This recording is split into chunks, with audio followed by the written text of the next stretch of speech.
Okay, and tonight we will be discussing school policy, the Department of Children and Families, and Diane Splitz's bill and homosexuality. And so please welcome with today Diane Splitz. Diane Splitz to the Petra Destinee program. She is a mother of two and is passionate about parental rights in our schools. Yes, absolutely. Hi. Hi. Thank you for having me. Well, you're very welcome. When we met at the State House, I saw your passion. I saw how you really felt about, people abusing their rights as, men and women in our school systems that will take advantage of our children. Yes. So I felt it, and I said I have to have you on my program. Yes, thank you.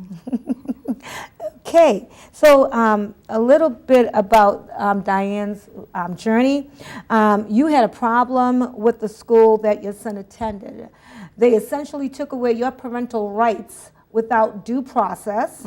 They did not go to court, and they did not take you to court.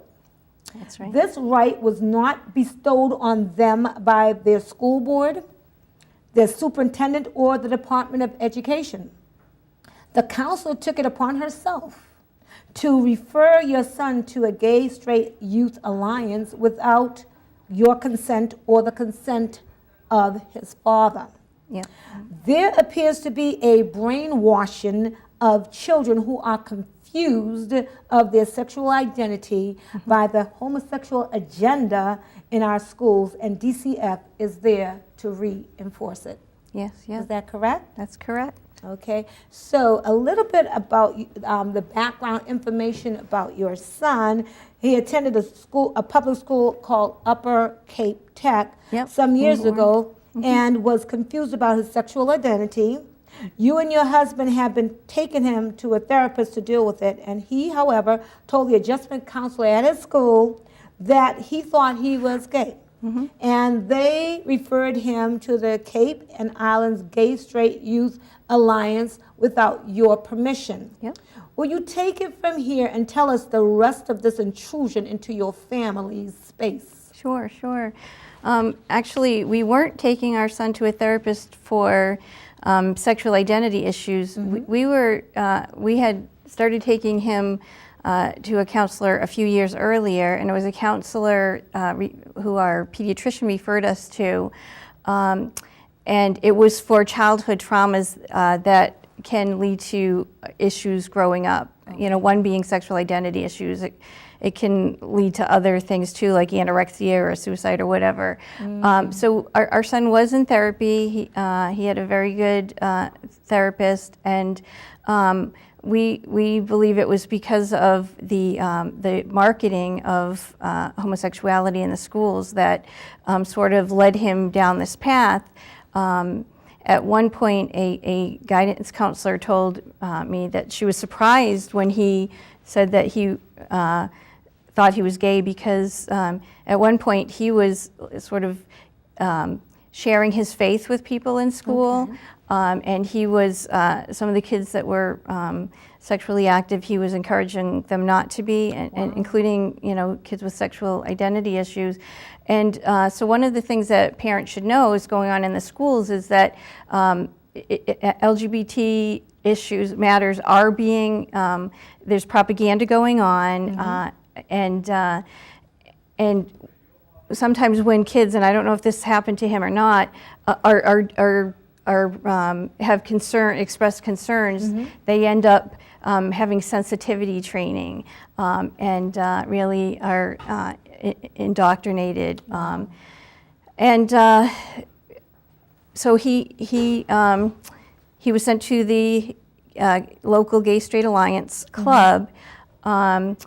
There's clubs in almost every high school across the country. This is part of a major plan for reaching the children at an age where in their social and emotional development, where they are trying to figure out who they are based on past experiences. And if there are things that happen in their childhood, if they lose a parent, if they are in a tragedy, earthquake, or if they're bullied, if they're exposed to pornography. I mean, the things that cause, according to research, that cause sexual identity issues are, abusive parenting, being the victim of bullying during the formative years, especially by same-gendered peers. Right. And our son, he was socially immature for his age. He was small, and the kids were calling him, loser and faggot and gay. Things that helped sort of form his identity confusion. It can be caused by exposure to pornography, experimentation, sexual molestation, all of those kinds of environmental factors.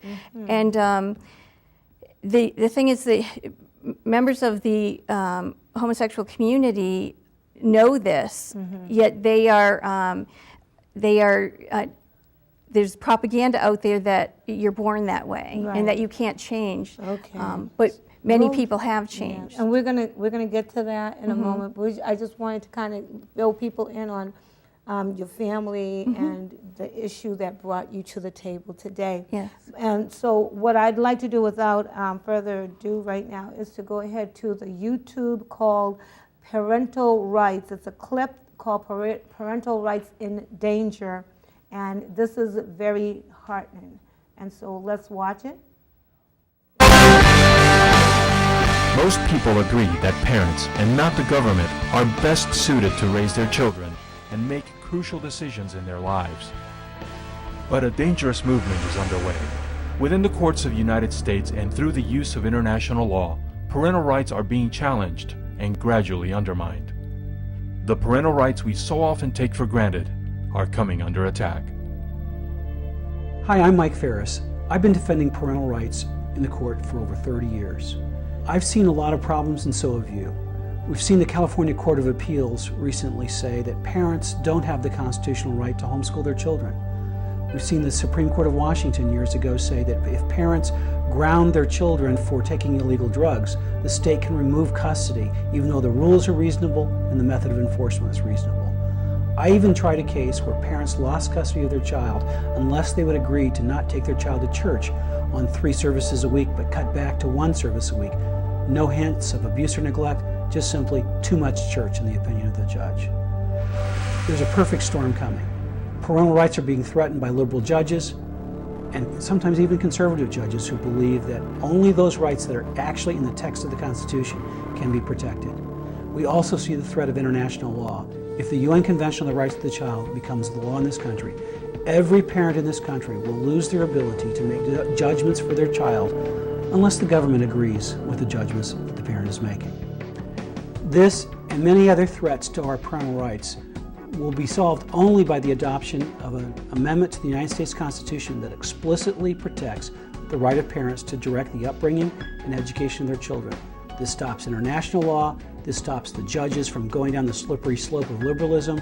It prevents the erosion of our traditions, of our families, and our self-government.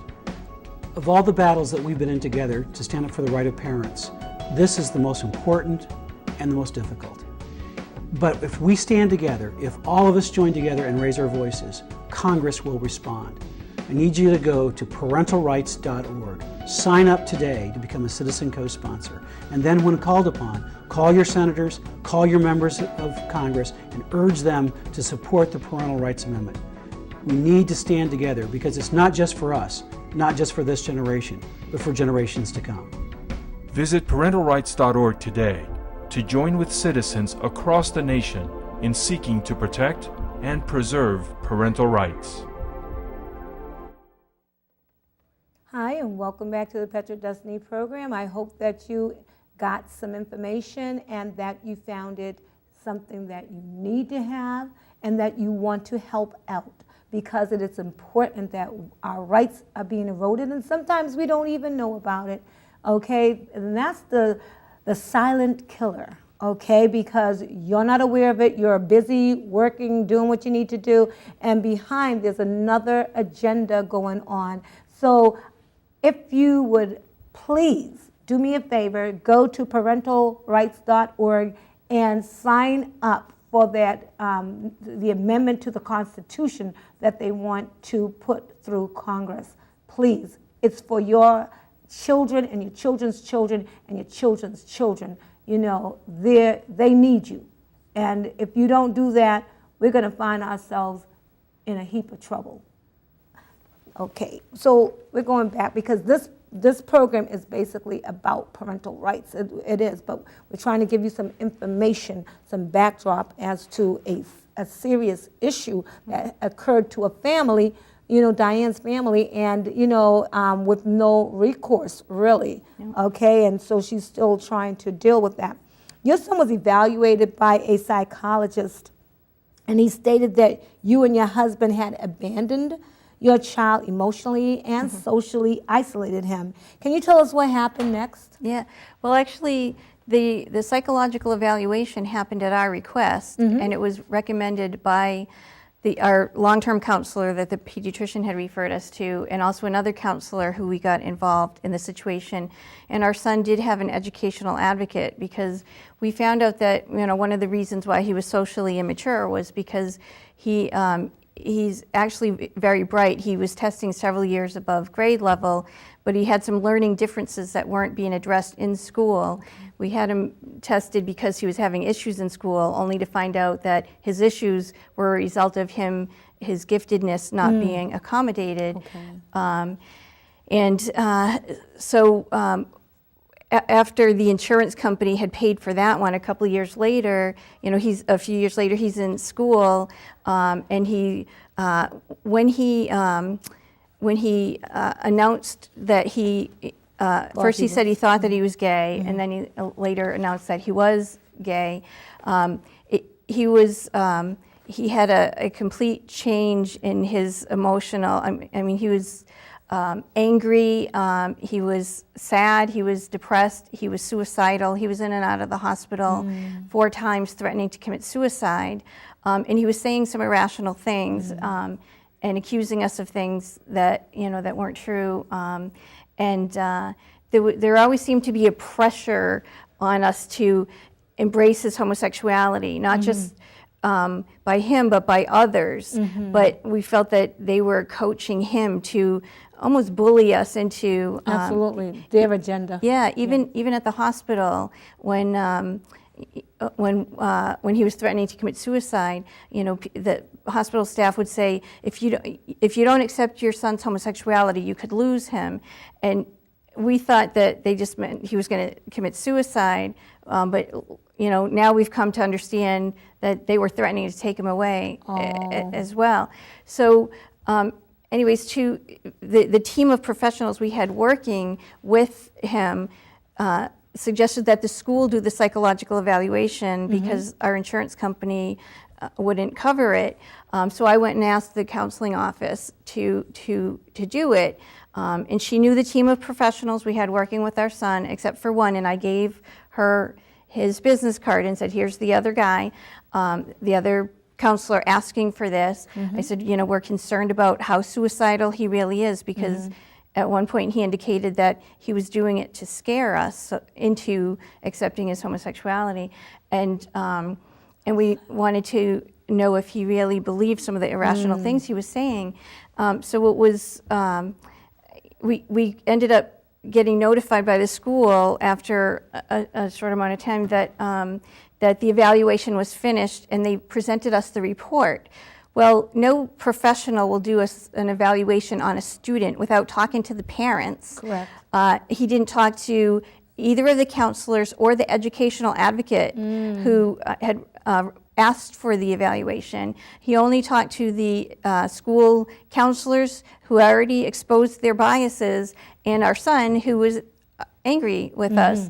And so yes, we got this report accusing us of socially isolating and emotionally abandoning our son.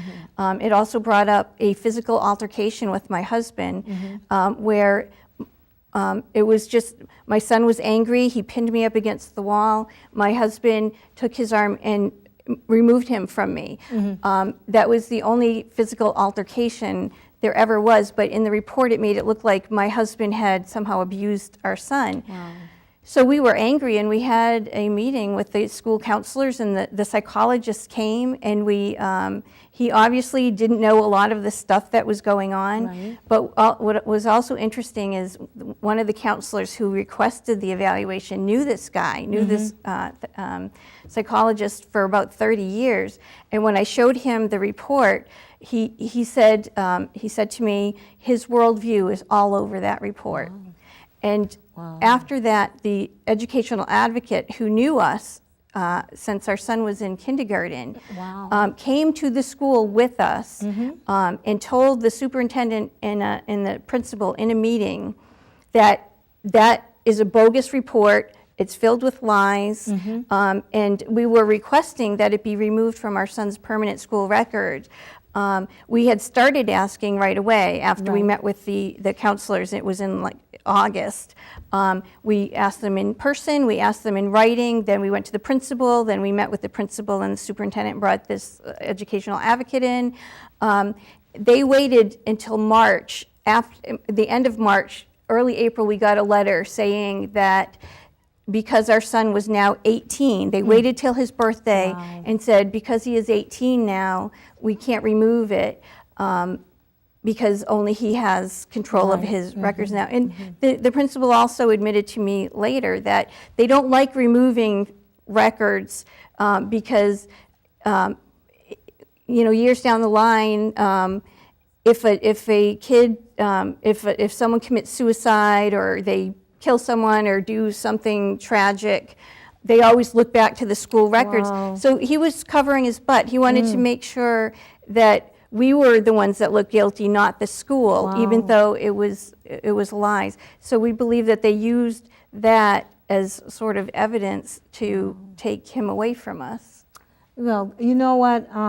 It's a sad thing. It really is. When you have your own therapists and so forth that should have been in with whatever testing they were doing with your son, as well as yourselves, just really icing you all out like that just was not right. And it's unfair.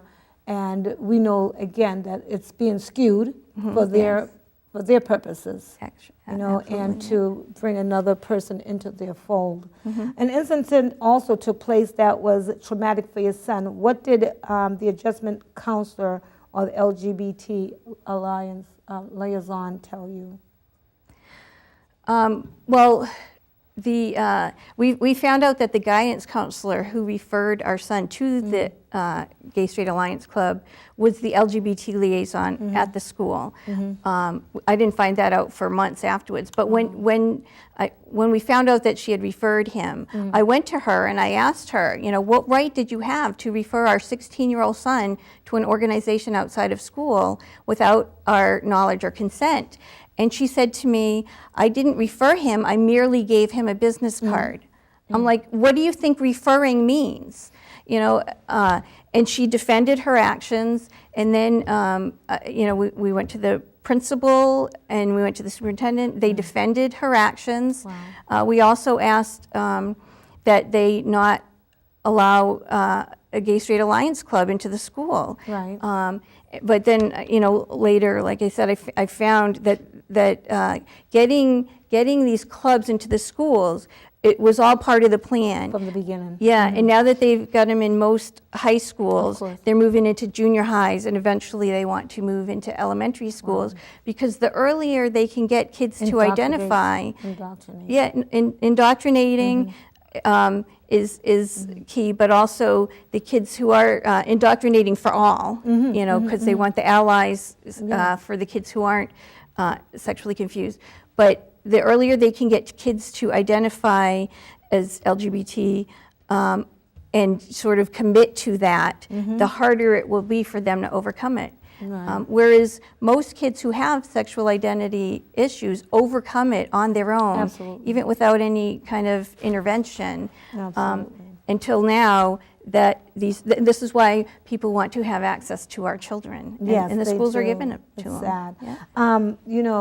The incident, I don't know if you want to speak about it, when he was asked, when he was told that he would no longer, the person that he came out for, and he had an issue with that.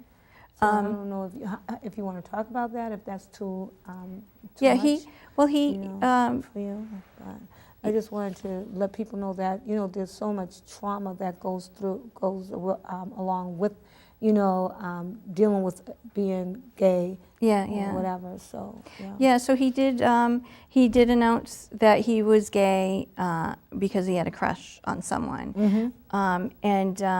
The therapists were concerned that because he was emotionally unstable at the time, they were afraid of what would happen when they did break up, and it just so happens that when they broke up, he had a very difficult time with it. He picked a fight with us one morning, and I don't think he was just very angry, and he couldn't find his hard drive, and he was blaming me. He thought I had hit it on him, and so we had a big family argument, and he left the house, and my daughter was upset. I waited till she calmed down. I brought her to school. I went to the office to tell them that he wasn't going to be in that day, and then I was going to go look for him, and I found him there, and I ended up spending the whole day. I had to call into my work, and I spent the whole entire school day in the office. That was another traumatic experience for you as well as for him. And the outcome of that was that they told your child to spend a night with someone, which you did not want. My husband was on and off the phone all day. He was trying to deal with work and trying to deal with that. I felt like we were being interrogated. I was in one room, my son was in the other. And at the end of the day, the LGBT activist guidance counselor told me that my son was going to go and spend the weekend with his friend, and that I had to agree to family counseling through the Department of Children and Families. And I had a long argument with her. I said, we don't want him staying with those people. They don't take care of their own kids.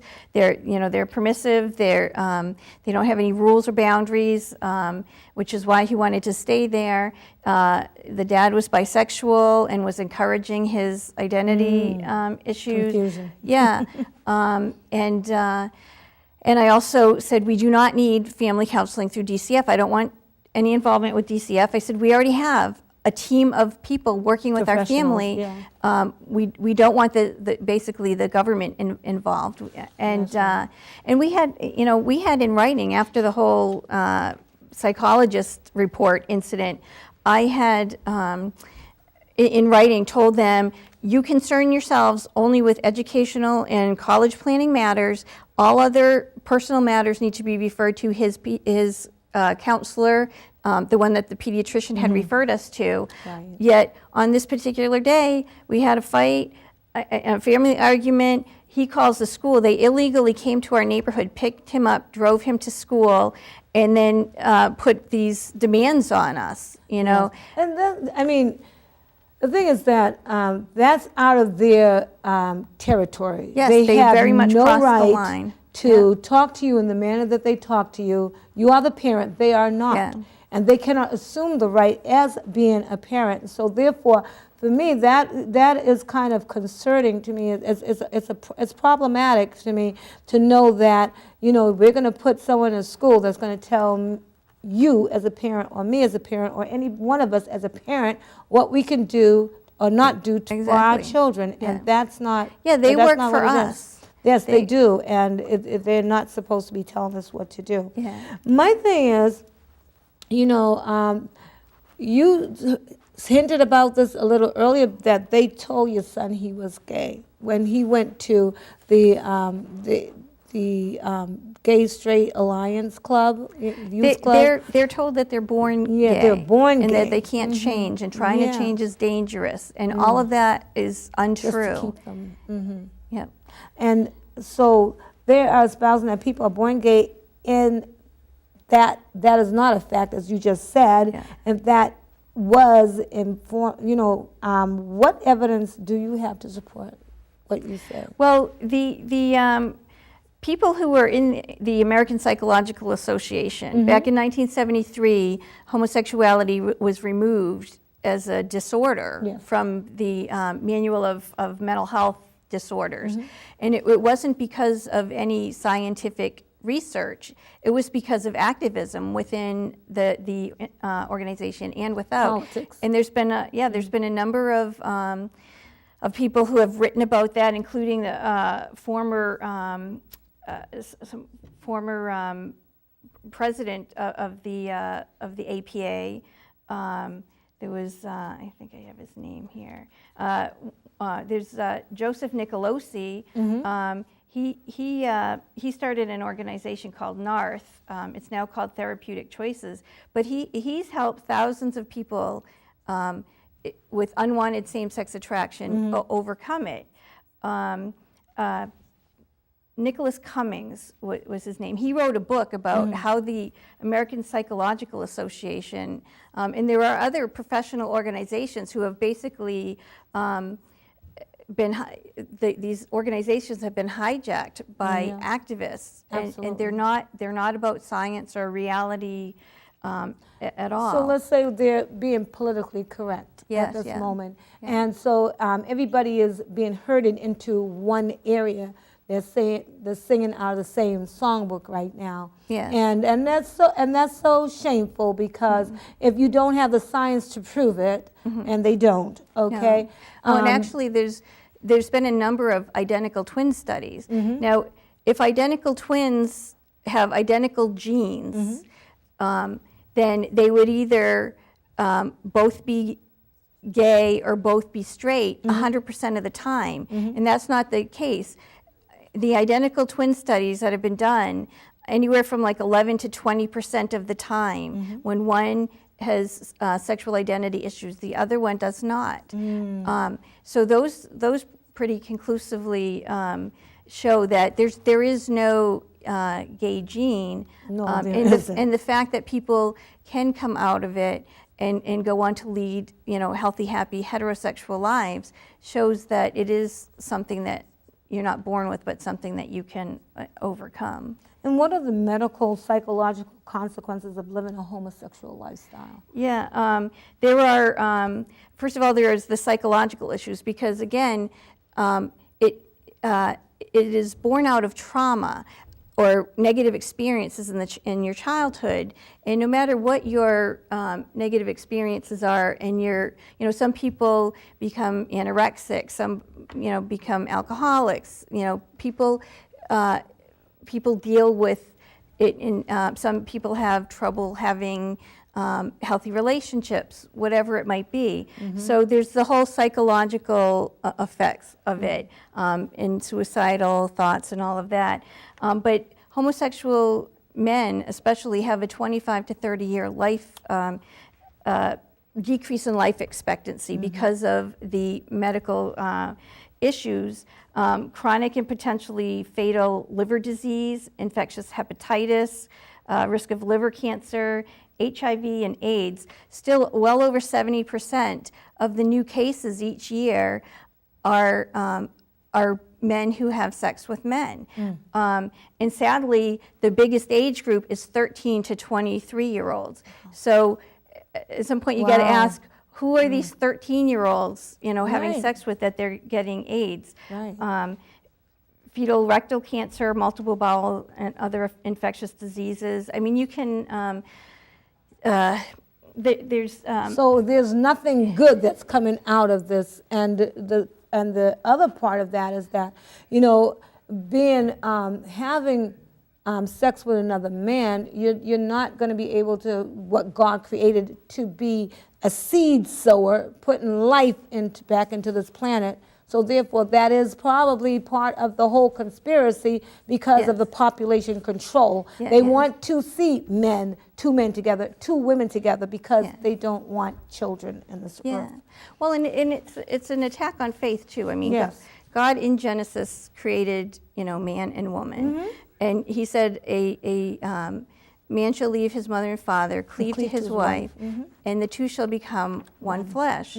And then children come from that, and that defines a family. And Jesus reiterated that in Matthew 19, and Paul did in Ephesians. Absolutely.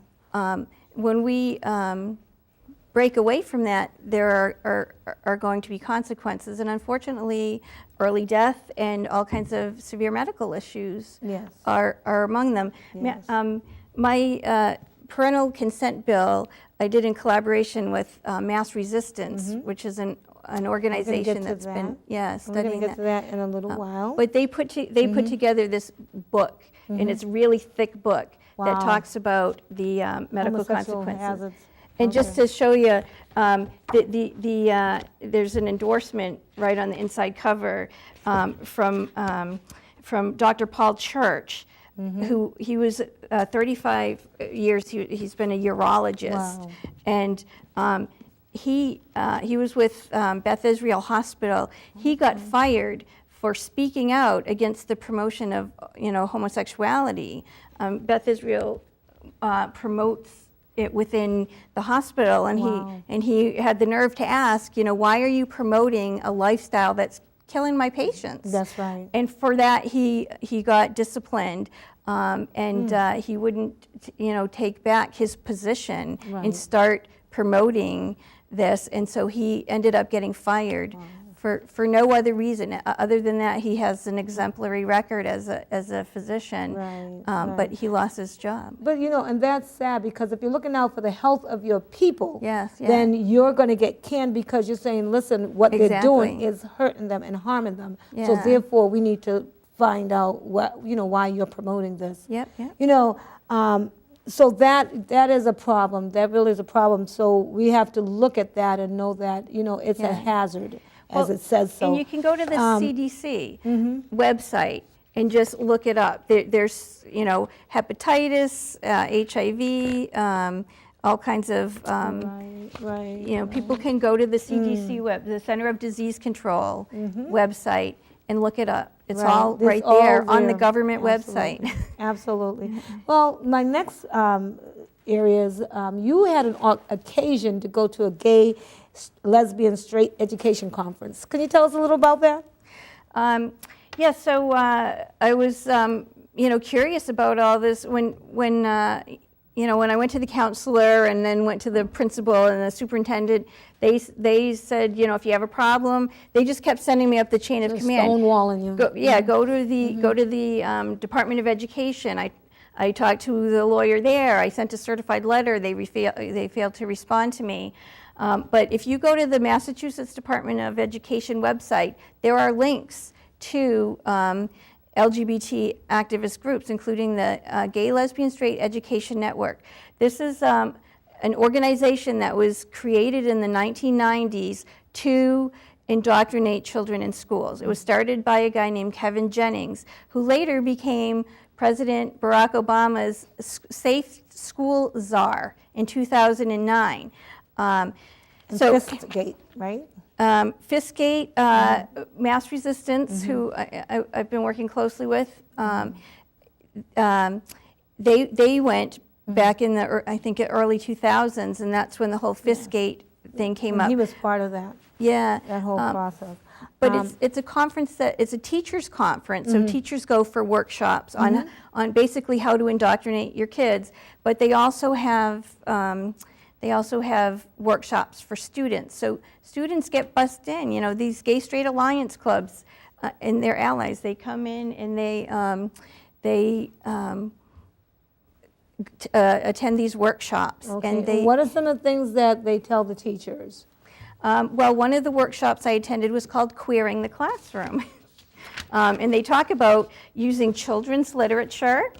Heather's two mommies. And I Am Jazz is about a transgendered, this is a true story about a transgendered kid, and how, the teachers didn't like it at first, but then they came around, they eventually came around. Yeah. They got it. Using children's literature and other educational materials, using, putting it in an open response question in math. You talk about Billy and his boyfriend Bobby, whatever. So it becomes like, okay, normal. Yeah. Quasi-science, and that's the whole, people are born that way. This was interesting, revisionist history. So one of the things that they're doing, and again, in the agenda, they talk about rewriting history. They are teaching these kids about all the homosexual people throughout the ages, like President Lincoln and Eleanor Roosevelt and Socrates and Shakespeare and Joan of Arc. And one teacher raised her hand and said, "Were all those people really gay?" And the woman said, "Well, no, I mean, nobody knows for sure because they didn't really." She was stumbling over her answer. So they didn't really keep track of, they didn't keep track of things back then. And she said, "It doesn't really matter. It's all about perception." It's all about lying. It's lying. President Lincoln was married and had children. Yes, it's all Shakespeare about was lies. married and had children. It's all about lies, and what they want you to think that, okay, these big people did it, so it's okay for me to do it. So. Oh, and Hitler was a homophobe.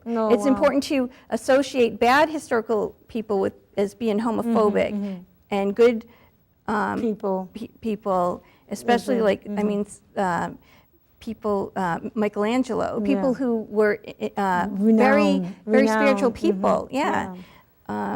So what were some of the things that they did for the students? When the students were engaged in this conference, what were some of the things that they were taught? Well, one thing they're taught is how to threaten schools with lawsuits. Really? Yes. There's some legal organizations that are there. There's also a lot of, there's health people that are there to talk about, it's all about safe sex, because of course they care about our children. So at these events, there's tables and tables of things that children can use. We got condoms, we got lubricant, because if you're, boy on boy, you need lubricant. We have grape dental dam for oral stuff. Bad. There's just piles of them, and they're given. They're teaching children who their parents haven't probably even talked about sex.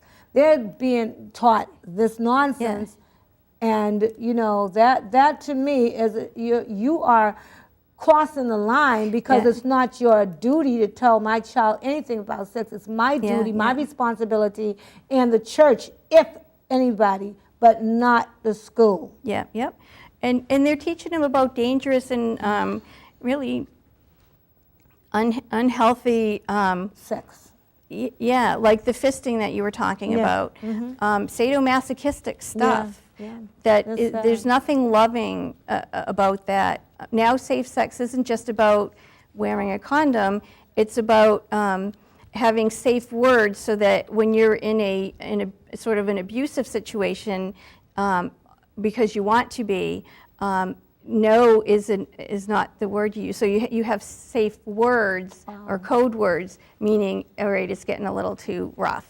Okay. So there's just a whole plethora of things that are happening on the scene that parents don't even know anything about. But parents need to wake up and smell the coffee, go to your schools, find out what's going on at these schools, because they are trying to indoctrinate your children. And you need to do more research. I am just trying to give you a tip of the iceberg. Myself and Diane, I'm glad that she's here. I'm so happy that God has put her in my path. But he's also put her in your path as well. So you have to recognize that she is here on an assignment from the Heavenly Father for you. You need to get with it and get to your schools. Find out what's going on in your schools. Now, there's something, as I said, this is about parental rights. Your rights are being eroded day by day. The U.S. Supreme Court looked at a case called Troxel versus Granville in 2000 and did not come to a clear, decisive decision as to the parental rights quandary. As a result, individual judges can interpret it to mean whatever they feel is necessary. According to parentalrights.org, children are being taken away from their parents who have done nothing wrong. Parents are being refused access to their children's medical information.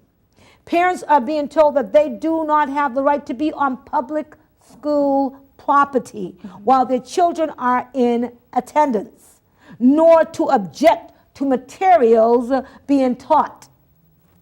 Racial bias in this community, may play a big part in whether or not a child is placed in foster care, not whether you're able to do your job as a parent, not whether your child is being abused or neglected. Sometimes they come in and take your kids and just want to take them because they're the government and they can and they will. So we have to get with this program and know what's going on. Open your eyes. Find out what's going on. Research. Parents with disabilities see their children taken away from them for no reason at all, just because they are disabled. This is sad. This is what's happening right now, and we have to put an end to it. According to the U.S. Department of Education, Family Rights and Privacy Act, a federal privacy law that gives parents certain protections regarding their children's educational records, report cards, you have the right, transcripts, disciplinary records, contact and family information, class schedules. Parents have the right to review and make request changes under limited circumstances. We want to talk about parents. Parents, you have a right. Know your rights. Know what's going on. Tell us a little bit more about parents and their rights. And one question I want to ask is, whose children are they? Are they your children, or are they the government's children? I mean, we're getting, they want to confuse us and tell us that it's not our children, that they belong to them. Yep. Well, as you know, so after our son spent the weekend at his friend's house, DCF did come and take our son away from us. Mm-hmm. I finally agreed to the family counseling through DCF because we were the guidance counselor told me that if I didn't agree to it, they were going to put him in the system. And so to keep him out of the system, I agreed to family counseling. So they threatened you. They bullied you. Yes, absolutely. Oh, okay. And when the supervisor from DCF came the following Monday, mm-hmm. She took him. She called us unaccepting parents mm-hmm. in front of our son and took him. And she gave me, first she tried to give us both, my husband and I, a form to sign him into the mm-hmm. system, which we refused to sign. Absolutely. And then she gave us another form. It was a voluntary request for services. And she said, you agreed to family counseling. You have to sign this. And so I started reading it mm-hmm. to see where it said family counseling. And as I was reading it, she was saying, you agreed, you need to sign it. She had already told me that she was taking my son. I was afraid that any lack of cooperation on my part would interfere with my ability to get him back. Nowhere did it say family counseling, but on one of the questions it said, what type of services are you looking for? And it was blank, so I filled it in. Okay. When we were lucky that the counselor, the social worker who was assigned to our case, mm-hmm. Eventually realized what was happening, and mm-hmm. she did return him to us. Yes. You had a good one, because usually they're not as nice. Yeah, no. But she saw. I mean, it was probably a week later. I got a call mm-hmm. from her. And she said, I'm assigned to your son's case. When can we meet? I said, where are you? And she gave me her address, and I said, I will be there in 5 minutes. Mm. I told my boss. He said, go. I had my paperwork all ready. I went in. I said, here are his counselors. Here's his educational advocate. Here's our pastor. Here's this person, yes. that person. You call these people, and you bring my son home. Right. She tried to keep him in, which I think she was being forced to do by her supervisor. Yeah. And I yelled at her, and I said, who have you called on the list? And she hadn't called anybody yet. When she called those people, they said, you send that kid home. Right. But you know what, Diane, you were very, very blessed to have people supporting you. A lot of people don't have that, to have them release your son without going through the trauma of court and separation anxiety and all that stuff. People have lost their kids for years and years and years and still never have received them. But Diane, my thing, I am so proud of you because you have gotten a bill sponsored by some of your representatives. Tell us about that. So the bill, it's a House Bill 2883, and it's called an Act Regarding Parental Consent. And I did this in collaboration with Mass Resistance. If anyone wants to really know what's going on in the schools, go to Mass Resistance website, and you'll be horrified, but it's stuff that you need to know. Brian Kamiker, he's the one who exposed the whole Fistgate, which is a sadomasochistic practice that they were teaching at this conference. Kids, So he basically, quit a lucrative job and started going after this agenda full time. So he and I wrote this bill, and what it would do, it would prevent schools from referring any child under the age of 18 to any person or organization outside of school without a parent's knowledge or consent. So that would be Planned Parenthood. It would definitely need that. Yeah, it would be Gay Straight Alliance organizations. Anybody. It would also prevent schools from giving surveys to kids, because this is another way that they get kids. Information. The CDC did a survey. This is the results from the 2011. It's actually Planned Parenthood and LGBT activist groups that are behind these things. Yes, and so they ask your in the government. They ask your children very, it can be sexually provocative questions, like asking a 12-year-old, how old were you when you first had sex? And then listing the different kinds of sex they might have. And then giving the options being never, A, never, B, 11 and younger, or younger, C, 12. So it gives the kids these ideas that their peers are doing this. Yeah, you can have sex. Yes. And if they're in the schools, handing out stuff, it's like they're assuming that you're going to. Yes. And they're hoping, they're praying that you will. Yeah. They ask kids, do you identify as heterosexual, homosexual, transgendered? They ask personal questions about, their, do they use drugs? They ask. And that's none of their business. No. That's and none of their business. About political your parents' religious and political views and affiliations. And again, there's none of their business. But you see, all that is data mining. They're going to put that into their records, and that's why Common Core is so dangerous. That's a dangerous thing that's coming, that people want to bring into Massachusetts. And I for one would like to see that ended right away. Can I just make one more point about this too? Is that the results of this survey and probably others, they use it to go to the government and say, see, all of these transgendered kids are suicidal, or all these homosexual kids are suicidal. We need more money to stop this. And then they get money from the government to go in and indoctrinate our schools further. Yeah. And that's the sad thing.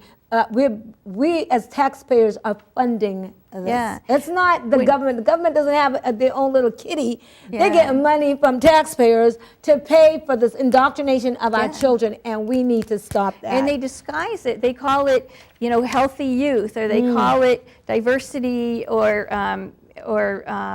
anti-bullying. All of these things are safe schools. It's all a disguise, which means indoctrination. And you know what? At first, when they started, I think they started out with the bullying because they figured that's the easiest way to get people, because people will sympathize with someone being bullied. And so that's how they got that into the schools. And so that's a very sad thing. But you wrote this bill along with your people, Ryan, and so forth. And how long ago was this bill written? Well, this new legislative session started in January. This is the third time around. The bill was separate before. One was about surveys, one was about the parental consent. Together. This year we put them together. Excellent. Excellent. But it keeps getting- yeah, because we're running out of time right now. How can people get to sign that bill? Because you know that is something that you're trying to get signatures for. Yeah, well, Senator Sonia Chang Diaz, who I believe is a senator in this in area. this area, unfortunately. Yeah, she is one of the leaders of the Joint Committee on Education. The other one is Representative Alice Page. Okay. It hasn't been able to, a bill needs to come out of committee. So the committee has to say, yeah, this is a worthy bill, and then they send it to the General Assembly to be voted on and written into law. She's been blocking They're it. blocking it. So contact Sonia Chang Diaz. You can look up on Mass Legislature. If you look up Massachusetts Legislature, you can find contacts for all of your. Okay. So we definitely need to make some noise. Call on Sonia Diaz, Chang Diaz. Chang Diaz, yeah. We need to call on her because she is leading our people down the wrong path. She is for transgender the bathroom bill law. She is against everything that we are against she's against everything that we are for healthy lifestyles, for our children, our girls being able to go to the bathroom without having boys in the bathroom, but then be able to go on trips without boys having to be in their rooms and stuff like that, without sharing rooms and stuff like that with boys and so forth. So she's against all that. She feels like it's something that is not politically correct. So we have to look at what Senator Chang Diaz is doing in this community, really. You need to look at her record. She is against trying to let parents have rights.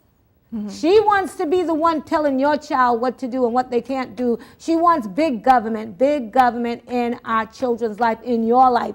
You do not deserve that. I do not deserve that. We do not deserve this. This community deserves better than Sonia Chang Diaz. Get her out. Call her. Make sure that you make noise. Make noise. Call her and let her know. We want to be able to make sure that our children are being taken care of in our schools, and that our children, will do what's right, because the parents are the ones that are the parents for the children, not them. Absolutely. Good night.